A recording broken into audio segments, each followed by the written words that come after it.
سلام. امروز میخوام به خواسته چند تا از شما عزیزان کشک و قرقروت رو بگم.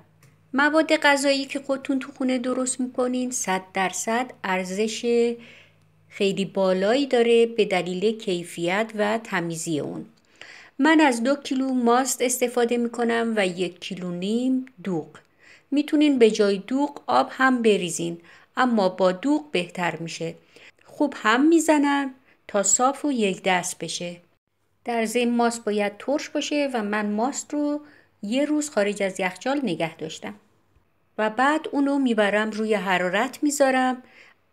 باید دائم هم زده بشه که حالت بریدگی به ماست دست نده، به خاطر اینی که اگر هم نزنین 100% بدونین که میبره و تکه تکه میشه و به صورت دلمه در میاد. تا زمانی که جوش میاد باید دائم هم زده بشه. در ضمن این شیر پرچرب بوده، اما من بعد از جوشوندن گذاشتم سرد شده و چند بار خامه اونو یا سرشیر اونو گرفتم و بعد دوباره داغش کردم و ماست به صورت ماست در آوردمش. الان دیگه ماستمون به جوش اومده، دیگه نیازی نیست که هم بزنم، فقط لازمه که حرارت رو کمش کنم و سر قابلمه رو به صورت نیمه باز بذارم با حرارت کم حدود 2 ساعت آروم آروم بجوشه.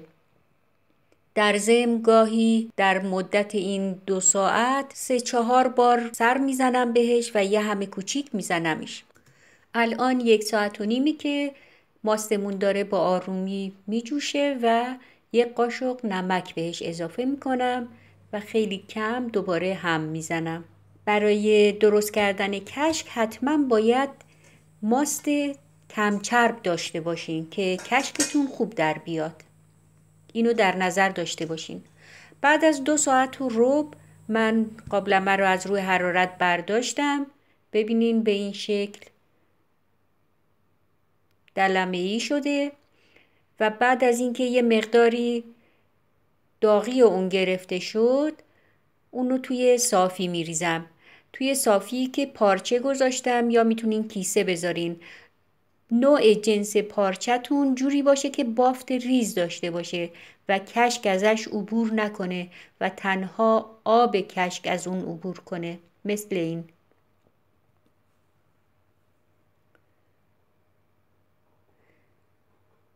یه مقداری که آب کشک خارج شد، برای کشک تازه چند ملعقه از اونو بر میدارم و داخل مخلوط کن میریزم. میتونین به همین شکل هم استفاده کنین، ولی داخل مخلوط کن بریزین خیلی صاف و یک دست میشه کشکتون. میتونین یه مقداری هم آب اضافی کشکو به وسیله فشار دادن کشک و پارچه از اون بگیرین. کشکو توی مخلوط کن ریختم، اون رو روشن میکنم تا یه مقداری صاف و خوب بشه. میتونین کشکو توی شیشه نگهداری کنین. بهتر اینه که جنس شیشه باشه تا پلاستیک. این کشک رو شما میتونین مدت‌های زیادی در یخچال نگه دارین و مثل کشک‌های بازاری که حدود نیم تا 1 سانت روی اون حالت آب کشک وایستاده، شما میتونین آب بریزین روی کشکتون و نگه دارین. حالا مقدار کشکتون هر مقداری میخواد باشه، ولی بین نیم تا 1 سانت و حتی میتونین شیشه رو پر آب کنین اگر ته شیشه کشک داشتین. و من این یکی به خاطر اینی که الان میخوام استفاده کنم، جاتون خالی کشک بادمجون گذاشتم، دیگه آب نمیریزم توش و آب همینم خالی میکنم.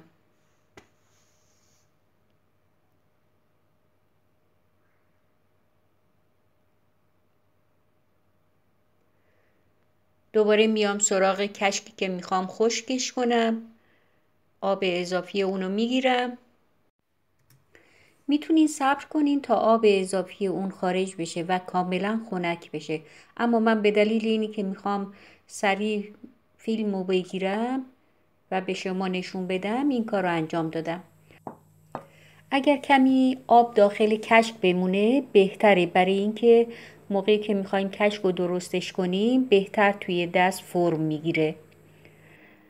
البته الان باید یه مقداری کشک رو حالت ورز بدم تا منسجمتر بشه و بهتر بتونم اونو درستش کنم.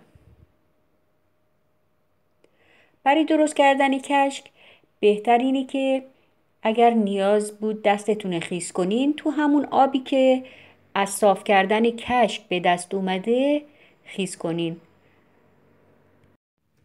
سایز و مدل کشک ها هم دست خودتونه، اما اندازه اونا جوری باشه که راحت خشک بشه و درون اون حالت خیس و کپک زدگی دست نده. این کشک رو میتونین 2 الی 3 روز زیر نور مستقیم خورشید خشکش کنین و بعد اونو نگهداری کنین. نگهداری کشک معمولاً یا تو کیسه های پارچه‌ای کشک خشک رو میریزن و خارج از یخچال و فریزر نگه میدارن، یا اینکه تو ظرف‌های دربسته در فریزر نگهداری میکنن. کشک تازه هم میتونین روی اون آب بریزین و داخل یخچال نگهداری کنین با شیشه، یا اینکه تو ظرف‌های مناسب فریزر یا نایلون بریزین و بعد اونو در فریزر نگهداری کنین. این کشک رو من میبرم که زیر آفتاب بذارم تو حیاط تا خشک بشه. آبی که از کشک صاف کردیم میخوام غرق ورود درست کنم. آبو توی قابلمه میریزم، چند ملاقه از اونو حدود 1 لیوان از اونو بر میدارم و کنار میذارم. بقیه آب کشک رو روی حرارت میذارم با شعله زیاد تا بجوشه و مقدار اون کم بشه و یه مقداری هم غلیظ بشه، حجمش کم بشه و رنگ اون هم یه مقداری تیره تر میشه. الان حدود 1/3 شده آب کشکمون و بعد من از 2 قاشق آرد نشاسته ذرت استفاده میکنم. توی ظرفی میریزم 2 قاشق آرد نشاسته ذرت رو. میتونین بین 1 تا 2 قاشق برای این مقدار استفاده کنین و بعد آبی که کنار گذاشته بودم میریزم روی آرد نشاسته ذرت و آرد نشاسته ذرت رو حلش میکنم. این آب باید سرد باشه که نشاسته ذرت توی اون خوب حل بشه. همش میزنم تا کامل حل بشه و گلوله‌ای از آرد توی اون باقی نمونه.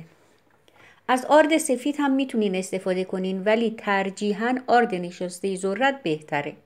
حالا ببینین چقدر این آب کشکمون کم شده. آب غرق ورودمون، آب آرددار رو بهش اضافه میکنم، آبی که آرد نشاسته ذرت رو توی اون حل کردم و از حالا به بعد دیگه باید حتما هم بخوره، به خاطر اینی که نشاسته نشست میکنه ته قابلمه و امکان سوختنش 100% هست.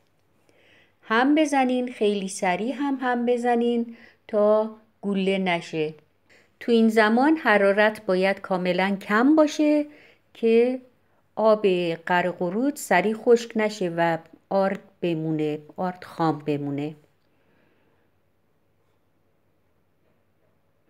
همینجور که میبینین من سریع هم میزنم. البته سرعت فیلم روی مقداری موقع ادیت بالا بردم.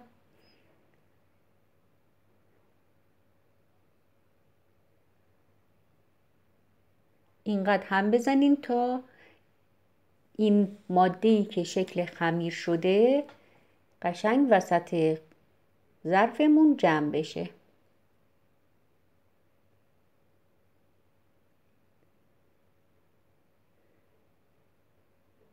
اگر خواستین تیره تر باشه میتونین از آرد کمتری استفاده کنین، 1 قاشق آرد، تا بیشتر بپزه و تیره تر بشه.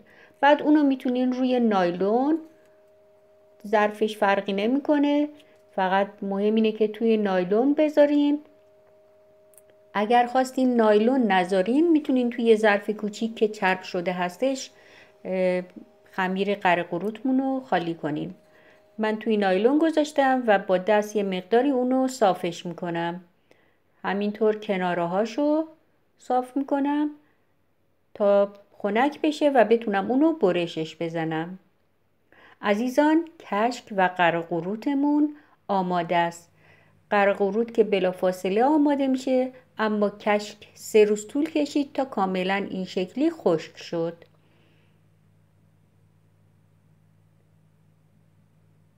دوستان عزیز، لایک، کامنت و اشتراک فراموش نشه. از همه شما سپاسگزارم.